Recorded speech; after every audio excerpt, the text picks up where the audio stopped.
प्राचीन समय की बात है कि नैमिषारण्य क्षेत्र में शौनक आदि ऋषियों ने अनेक महर्षियों के साथ 7,000 वर्ष पर्यंत चलने वाले यज्ञ को प्रारंभ किया था, जिससे उन्हें स्वर्ग की प्राप्ति हो सके।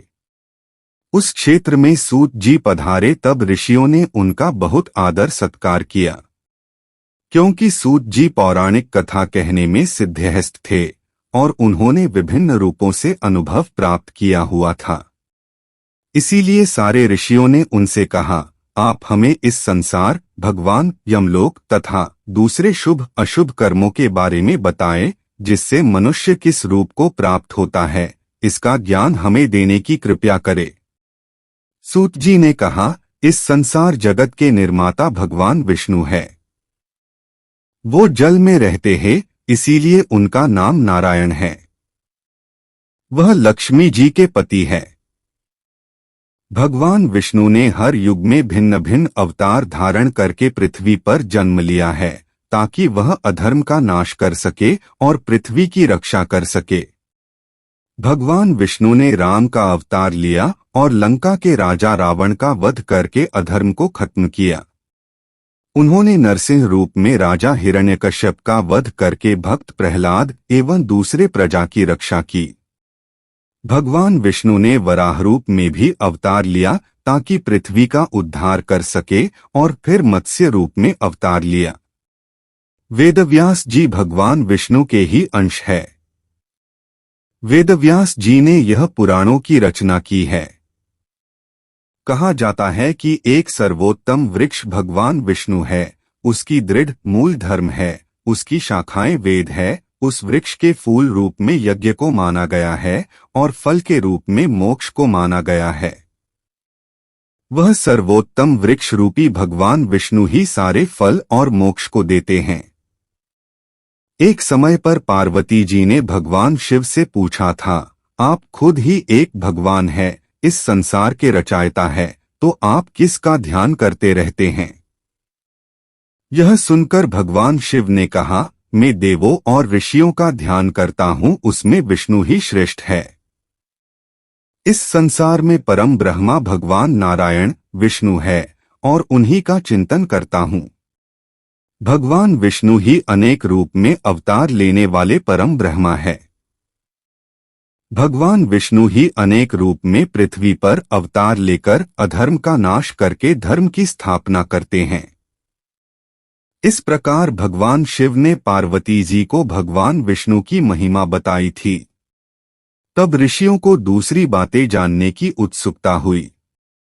ऋषियों ने सूत जी से कहा, हे प्रभु, आपने भगवान विष्णु के श्रेष्ठता के बारे में हमें जो भी ज्ञान दिया वह अत्यंत भयमुक्त करने वाला ज्ञान है। इसके अतिरिक्त आप हमें यह बताइए कि इस सृष्टि में आने के बाद भोगने वाले दुख और कष्ट को नाश कैसे किया जाता है। कृपा करके इसका उपाय हमें बताइए। आपके पास इस लोक एवं परलोक के दुखों का निवारण करने का ज्ञान है। हम यह जानना चाहते ही है कि यमराज के मार्ग तक पहुंचने में मनुष्य को किस प्रकार की मुसीबतों का सामना करना पड़ता है। सूत जी ने कहा, एक समय पर गरुड़ जी ने भी ऐसा प्रश्न भगवान विष्णु से किए थे। उस समय भगवान ने जो भी ज्ञान दिया था वह ज्ञान में आप लोगों को दूंगा।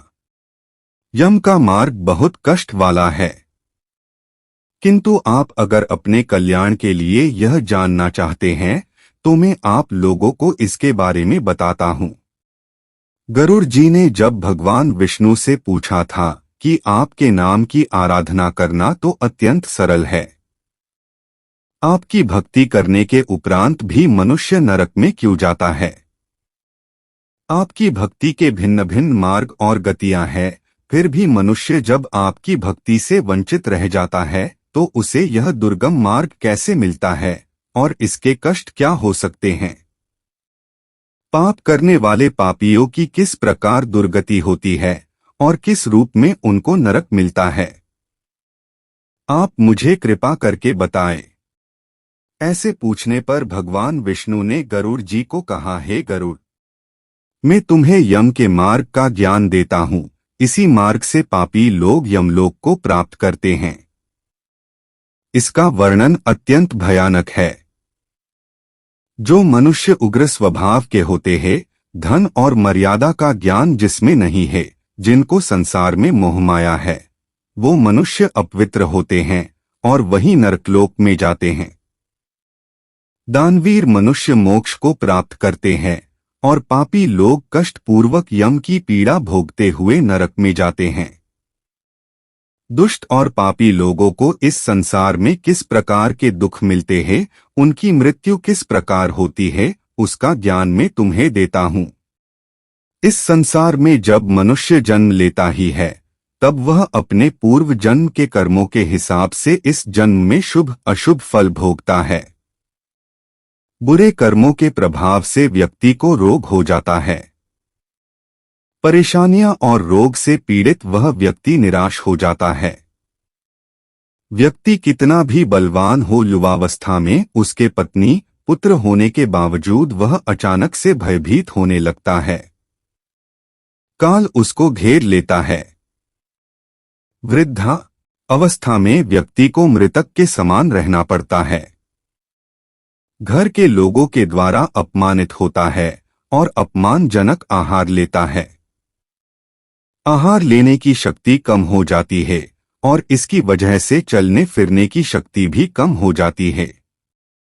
कफ के कारण स्वर्ण नलियां चल नहीं पाती। स्वास्थ्य बिगड़ने लगता है। खटिया पे पड़ा रहता है। मृत्यु के निकट आ जाता है। मृत्यु के निकट आने पर देवता जैसे मनुष्य की दृष्टि भी दिव्य हो जाती है। मरते समय पापी के पांचों तत्व अपने स्थान छोड़ देते हैं और उसका एक क्षण भी मुश्किल से बीतता है। मनुष्य को इतनी पीड़ा होती है जितनी बिच्छू के काटने से होती है।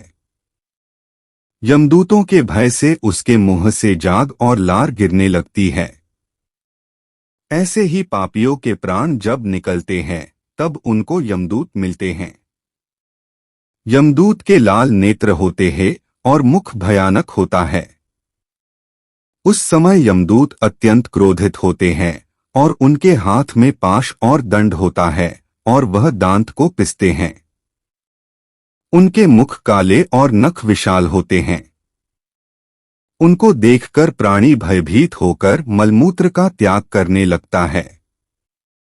ऐसी अवस्था में जीव शरीर से निकल जाता ही है और मोह में अपने घर को देखता है और उसी समय यमदूत उसे पकड़ लेते हैं। यमदूत उसे गले में रस्सी बांधकर ऐसे ले जाते हैं जैसे गुनहगार को सिपाही राजा के पास ले जाते हैं। वे यमदूत मनुष्य को मार्ग में नर्क के भयानक दुख और तकलीफों के बारे में बताते हैं और धमकियां भी देते हैं। यमदूतों की ऐसी कठोर वाणी को सुनता है और तड़पता है। भय से तड़पता वह मनुष्य अपने पापों को याद करते हुए उस मार्ग से जाता है। कुत्ते मार्ग में उसे काटते हैं।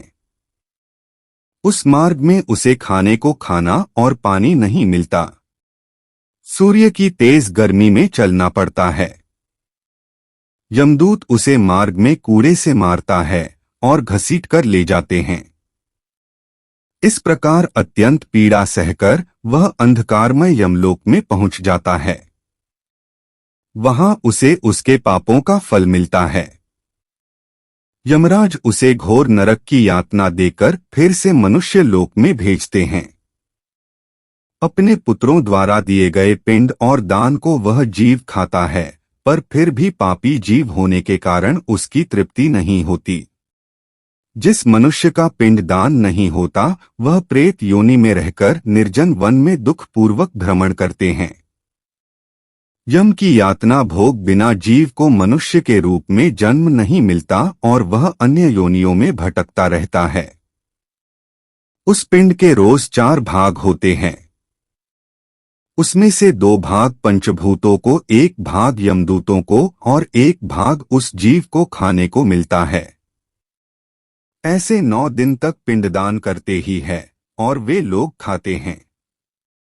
जब मनुष्य का शरीर जलाते हैं उसके बाद उनके पुत्र जो पिंडदान 9 दिन करते हैं उसे उस जीव को 10वें दिन देह मिलता है।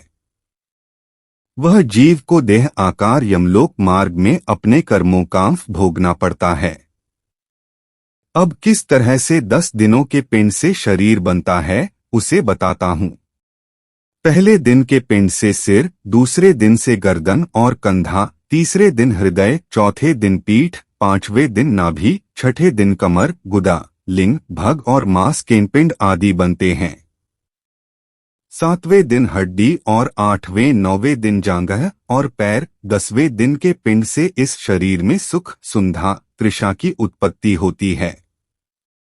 इस तरह पिंड से शरीर उत्पन्न होता है और फिर 11वें और 12वें दिन के श्राद्ध में 2 दिन तक भोजन करता है। 13वें दिन वह जीव यमदूतों से बंधा हुआ अकेला संसार में आता है। हे गरुड़, वैतरणी को छोड़कर केवल यमलोक 86,000 योजन विस्तीर्ण है। अब इस जीवन में रोज 24 घंटों में क्रमशः 247 योजन यमदूतों के संग निरंतर चलना पड़ता है। चलने वाले इस मार्ग के अंत में 16 ग्राम पड़ते हैं।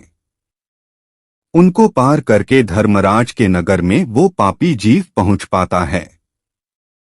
उन सब नगर के नाम कुछ इस प्रकार है: सौम्यपुल, सौरीपुर, नगेंद्र भवन, गंधर्व, शैलागम, क्रौंच, क्रूरपुर, विचित्र भवन, दूं, खद, नानकरंदपुर, सुतप्त भवन, रौद्रनगर, पयोवर्षण, शितध्य, बहुभिति के नाम से जाने जाते हैं। इसके बाद यमपुर है।